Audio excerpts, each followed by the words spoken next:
9, 18, 27 இவங்க இந்த 9ஆம் தேதி பிறந்தவர்கள் செவ்வாயினுடைய ஆதிக்கத்துல வருவாங்க. செவ்வாய்க்கு எது பிடிக்கும்னா செய்வுதான் பிடிக்கும்.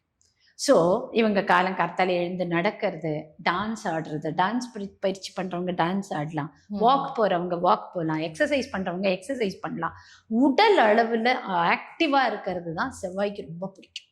ஸோ அப்படி இந்த 9ஆம் தேதி பிறந்தவர்கள், 9, 18, 27ஆம் தேதி பிறந்தவர்கள் தன்னுடைய உடலை கொஞ்சம் ஆக்டிவா ஆக்கிட்டீங்கன்னா சிவா பகவான் குளிர்ந்து போய் இந்த வருஷம் நீ நல்லா இருப்ப அப்படின்னு ஆசீர்வாதம் பண்ணுங்க. டேட் ஆஃப் பர்த் சார்ந்து சில விஷயங்களை ஜனவரி 1ஆம் தேதியோ ஆர் 31ஆம் தேதி, டிசம்பர் 31ஆம் தேதி பண்ணுறதுக்கு சில விஷயம் கொண்டு வந்திருக்கேன்.